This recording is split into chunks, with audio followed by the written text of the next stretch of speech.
Hello everyone, Namaskar.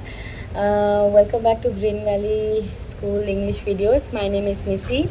The reason that I'm purposefully making this video is because as you know that we have 3 days holiday right now which is going on, and I'm sure you must be enjoying that at your home.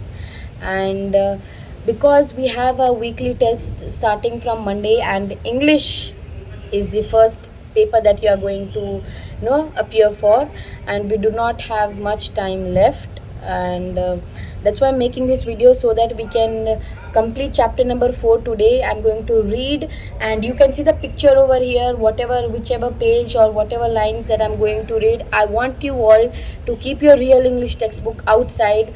Take out chapter number 4, page number 21. Today we are going to do 21, 22 and 23. I'm going to read, you're going to listen properly. I'm going to explain it in both English and Hindi as well. And आपको अच्छे से सुनना है. And exam में there will not be any question answers, only whatever fill in the blanks और MCQs and true and false. So वो करने के लिए भी we need to understand the chapter, right? So let's start the chapter. Our chapter number 4 is Shibi's justice. Justice का मतलब क्या होता है? न्याय. अब शिबी कौन है? Shibi is the name of a king, a big king, बहुत फेमस किंग था, है ना, जो बड़े बड़े पुरानी कहानियों में आते थे. चकाटा टेल्स करके एक था, कि चकाटा कहानियाँ बड़ी फेमस हुआ करती थी बहुत पुराने ज़माने में. तो जस्ट उनका न्याय, उन्होंने कैसे किसी चीज़ के लिए, कौन सी चीज़ के लिए, इंसान के लिए, मे बी फॉर एनिमल के लिए, किसके लिए उन्होंने जस्टिस, न्याय लेके आए. So we are going to learn about that. The story of King Shibi is found in the Jakata tales as well as the great epic the Mahabharata. अभी जो किंग शिबी की कहानियाँ महाभारत एंड जकाटा टेल्स में से कब से सुनाई दे रही थी, कब से हम सुनते आ रहे हैं. The Jataka tales is a collection of close to 500 tales. अभी जटाका टेल्स है ना, वो कम से कम ये पूरी स्टोरी बुक में 500 से ज़्यादा स्टोरीज़ है. टेल्स मीन्स स्टोरीज होती है, बिग स्टोरीज.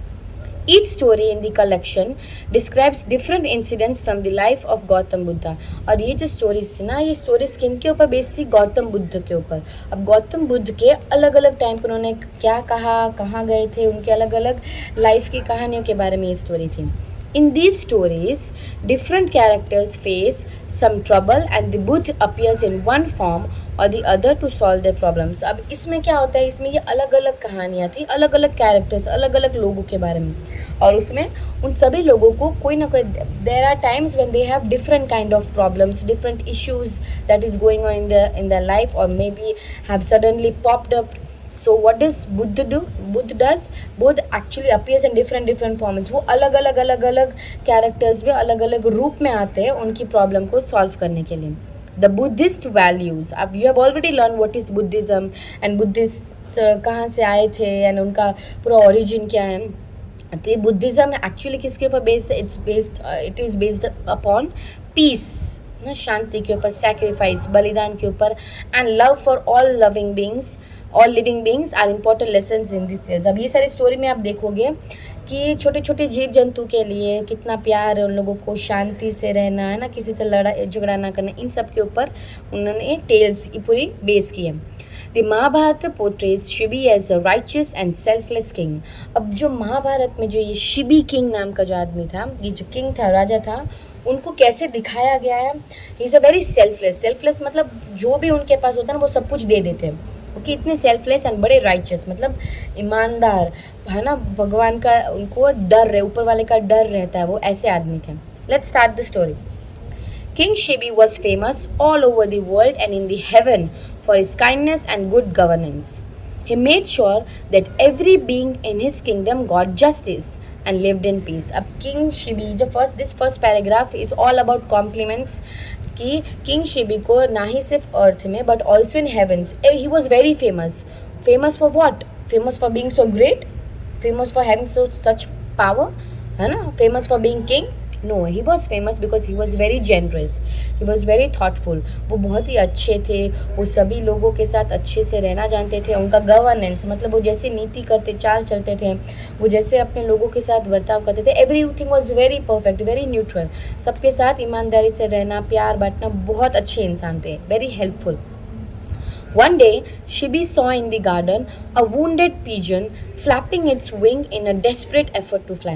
एक दिन गार्डन में जब शिबी चल रहे थे तो उन्होंने क्या देखा, एक वुंडेड पिजन, वुंडेड मतलब एक चोट खाए हुए पिजन, कबूतर होता है ना, वो क्या कहते हैं फ्लैपिंग इट्स विंग, मतलब वो उसको चोट लगी थी तो वो अपने विंग्स को फ्लैप कर रहे थे, मतलब उड़ने की ट्राई कर रहे थे but couldn't move. The king lifted the bird from the ground and wrapped it in his shawl to comfort it. King ने क्या किया, उस बर्ड को उठा के अपने शॉल में उसको रैप कर दिया ताकि उसको राहत मिले. The next moment he saw a fierce falcon landing on the parapet. उन्होंने क्या देखा कि बालकनी की जो दीवार होती है राइट, उसके ऊपर एक फियर्स मतलब खूंखार एक फैल्कन, बड़ा सा falcon is the fastest bird in the world. तो फैल्कन तुरंत आया फियर्स में और वहाँ बालकनी में आके स्टॉप कर गया. Shibi at once realized how the pigeon was wounded and why it looked so frightened. Shibi को पता चल गया कि ये पिजन को इतनी चोट लगी, उसका रीज़न क्या, वो इतना डरा हुआ क्यों लग रहा है, उसको पता चल गया because of that falcon. The falcon spoke in a human voice. पर अचानक क्या हुआ कि वो जो फैल्कन बर्ड आया था इतना खूंखार, वो एक्चुअली एक ह्यूमन वॉइस, एक इंसानी आवाज़ में बोलने लगा. O king, you are known as the kind ruler, living for the well-being of your subjects. But today, you are being cruel to me. I saw you guarding that pigeon, which was my prey. Why do you snatch my food from me? वो falcon बोलता है कि अरे महान राजा, मैं आपको जानता हूँ कि आप इतने महान राजा ना, यार सच बिग रूलर, बट आज जो आपने किया ना वो तो अन्याय है, आपने मेरा खाना छीन लिया है और ये मेरे से बर्दाश्त नहीं होगा. Shibi replied, O king of birds, this poor pigeon is hurt and tired. बोलते हैं कि अरे ये बेचारा पिजन तो देखो ना कितना नाजुक है, उसको कितनी चोट लगी, वो थक चुका है ना, बीमार है. It came to my refuge, trusting that I would save its life. वो बोलते कि वो मेरे पास सुरक्षा के लिए आ गया, उसको पता था कि शायद मैं उसकी रक्षा करूँगा. Just as you do not want to die of hunger, this little bird does not want to be eaten by a predator. Predator क्या होता है, जो शिकार करते हैं. तो बोलते जैसे आपको भूख लगी थी, just like that the same poor pigeon is also afraid for its life. कि आपको भूख लगने पे आप कितने टेंशन में आ गए, तो वो भी नहीं चाहता कि वो किसी शिकार का खुद शिकार बन जाए, शिकारी का शिकार बन जाए. Please tell me in return for this pigeon's life what other food I can offer you. तो आप बताइए फैल्कन जी कि आपको मैं इस पिजन के बदले, इसकी जान के बदले और आपको मैं क्या खिला सकता हूँ. The falcon said, food is the first choice of every living thing. Without food we all die. वो तो नहीं नहीं नहीं नहीं, मुझे नहीं चाहिए. पेट की उसको फुल रखना, खाना तो बहुत ज़रूरी है राइट. मम्मी पूरे दिन बोलती होगी, शायद अभी खाते खाते भी देख रहे होंगे कि आप लोगों को फूड तो बहुत ज़रूरी है. भाई मुझे तो खाना चाहिए, अगर नहीं खाऊंगा मैं मर जाऊंगा, मैं मर जाऊंगा तो मेरे छोटे छोटे बच्चे भी मर जाएंगे. Come to page number 22. Hatched will not, जो बोलते कि बच्चे हैच किए बिना ही हैं, बिना खाए ही वो लोग तो मर जाएंगे. Please decide if it is right to save one life at the cost of many lives. To protect this pigeon, you are letting my whole family die. Is this justice? तो क्या आप ही बताइए कि एक को बचाना ज़्यादा बेटर रहेगा कि इतने सारे लोगों को मार देना, है ना. क्या क्या सही है इसमें, है ना. इतने सारे लोगों को बचाना ही बेटर है ना. तो चाहे एक मर जाए उसमें क्या फ़र्क पड़ता है, इसको मैं खा लूँगा, मेरे सारे बच्चे तो बच जाएंगे. आप बोलो, है ना, इसमें न्याय है कि नहीं. This question from the falcon put Shibi in a dilemma. Dilemma मतलब वो बड़ी अचंभा में पड़ गई कि अरे क्या करूँ, मैं एक को मरने दूँ तो सामने इतने सारे बच जाएंगे, अब इतने सारे को मार दूंगा और एक ही बचेगा तो ये क्या होगा. तो वो he was in very like big dilemma, वो कन्फ्यूज़ हो गया था. He thought for a while answer. वो थोड़ी देर सोचा फिर बोला, it is one supreme duty to protect someone in danger. बोलते कि ये तो बड़ी महान बात है कि कोई अगर आपके सामने प्रॉब्लम में हो, डेंजर में हो, तो उसको बचाना is very important. A king cannot get away from his duties even if every one else's. बोलते और चाहे कोई भी अपनी ड्यूटीज़ है ना, उसको जो काम करना है उससे भाग जाए, पर एक किंग है ना, वो कभी पीछे नहीं हटता. I can give you my whole kingdom if you promise not to harm this pigeon. बोलते जाओ, तुम्हें क्या चाहिए, मैं अपना पूरा का पूरा किंगडम तुम्हें देने के लिए तैयार हूँ, है ना. I can give you my treasure, my whole kingdom, my land to you, पर तुम इस पिजन को छोड़ दो. This is not solution to my problem. बोलते जाओ जाओ, ये सब मुझे फैल्कन बोलते हैं ये कोई सॉल्यूशन नहीं है, मुझे तुम्हारे किंगडम का मुझे क्या काम है ना. तुम्हारे पैसे के सोने चांदी का मैं क्या करूँ, मुझे तो भूख लगी है. persisted the argumentative falcon, मतलब बहुत बहस कर रहा था, क्या करूँ भाई, मुझे तो खाना चाहिए, मुझे पिजन चाहिए, मुझे तुम्हारा और कुछ नहीं चाहिए. I am a carnivorous bird. Carnivorous, you have heard it in science. Herbivorous, carnivorous, omnivorous animals, right? तो बोलते हैं कि carnivorous मतलब मैं तो सिर्फ मांस मच्छी खाने वाला हूँ, है ना, मैं फ्लैश खाता हूँ, मतलब ऐसा बर्ड हूँ, तो मुझे तो खाना ही चाहिए. To give me food you will anyway have to kill another creature. बोलते कि तुमको देखो, मुझे अगर खिलाना है ना कुछ भी, पिजन के बदले देना होगा, तो तुमको मुझे दूसरा जानवर ही देना पड़ेगा. पिजन है तो कोई और, तो उससे अच्छा पिजन ही मुझे दे दो, क्योंकि मैं तो पेड़ पत्ते तो खाता नहीं हूँ. Does it then make any difference? तो क्या तुम कुछ इसके अलावा कुछ और खाने दोगे तो चलेगा, है ना, किसी और एनिमल को दे दोगे वो चलेगा, पर ये दे रहे हो तो वो नहीं चलेगा. Consider this solution. बोलते अब देखो मैं तुम्हें सोल्यूशन देता हूँ. Please give me some flesh from your body equal to the weight of the pigeon. बड़ा स्मार्ट क्वेश्चन पूछा है.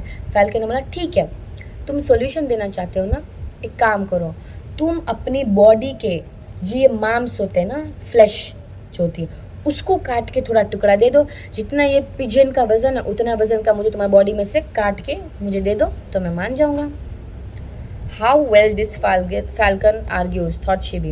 It has an accurate sense of right and wrong. बोलते कितना स्मार्ट है ये, उसको सब पता है क्या सही है क्या गलत है. बड़ा स्मार्ट उसने ये सॉल्यूशन निकाला है. Shibi at once ordered a balance to be brought. Balance मतलब होता है कि आप लोगों ने देखा होगा, ये भी हमारे साइंस में, मेजरमेंट में, मैथ्स में आया है ना. तो वो बोलते हैं कि ये बैलेंस लेके आओ, और इससे क्या होगा, काटा जो बोलते हैं हम लोग, कि उसको मंगवाया गया. In one of its dishes, he placed the pigeon. He then cut a chunk of flesh from his thigh with a sword and put it in the other dish. उसने क्या किया कि एक बाजू जो थी कांटे में, उस बर्तन में उसने पिजन को रख दिया, दूसरे में उसने एक चंक मतलब एक बड़ा सा टुकड़ा, कहाँ का, थाई का, थाई मतलब हमारे पैर का, उसने उस थाई के पार्ट में से एक बड़ा सा चंक फ्लैश का काट दिया. किससे? सोर्ड से. सोर्ड मतलब होता है चाकू. चाकू से उसने वो पूरा अपने पैर का एक हिस्सा काट दिया और दूसरे वाले डिश में जाके रख दिया. The pigeons, last page 23.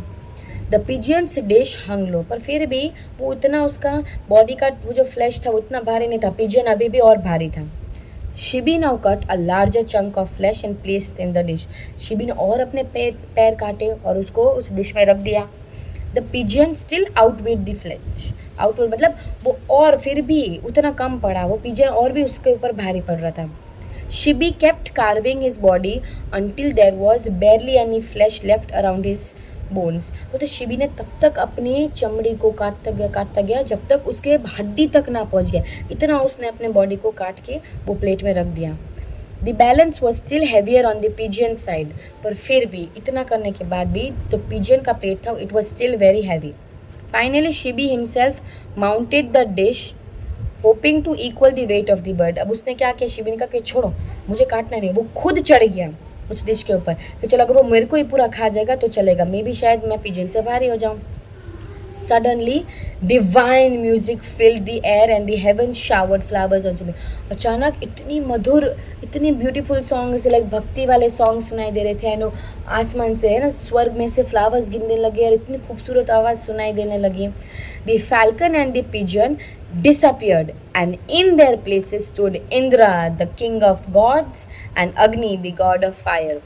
अब बोल रहे हैं कि अचानक क्या देखा उन्होंने कि फैल्कन और पिजन का रूप पूरा बदल गया. वो एक बर्ड से डायरेक्ट एक गॉड बन गए. कौन? इंद्र, द किंग ऑफ, राजाओं के राजा, है ना, प्रभु के प्रभु बन गए. एंड अग्नि, द गॉड ऑफ फायर, जो अग्नि देवता थे, वो दोनों एक्चुअली वो रूप में आ गए थे. इंद्र साइड, इंद्र क्या बोलते हैं? Shibi, Agni and I came down from the heaven to test. बोलते शिबी, मैं, इंद्रदेव और अग्निदेव तुमको क्या करने आए थे? स्वर्ग में से तुम्हारा टेस्ट करने के लिए आए थे कि तुम कैसे इंसान हो. You have prove that you are far greater than people think. तुमने आज प्रूव किया कि लोग जितना तुम्हारे बारे में सोचते थे ना, तुम उससे भी कहीं ज़्यादा बेहतर हो. You will have a life full of happiness. तुम्हारी लाइफ बहुत ही खूबसूरत रहने वाली है एंड बहुत ही हंसी, मतलब मज़ेदार, खुशनुमा होने वाली है. And you will always be remember by mankind. और तुमको सिर्फ आज के लोग नहीं, तुमको बहुत सालों तक, हज़ारों सालों तक लोग तुम्हें याद रखा करेंगे. Shibi's wounds disappeared as soon as these words were spoken. जैसे ही दोनों भगवान जी ने ये बात बोली तो शिबी के पैर में जो उसने उतना सारा जो चमड़ी अपनी फ्लैश काट के रख दी थी, इट सडनली डिसअपियर, ठीक हो गया था. It was healed. He closed his eyes in humble prayer as the gods vanished.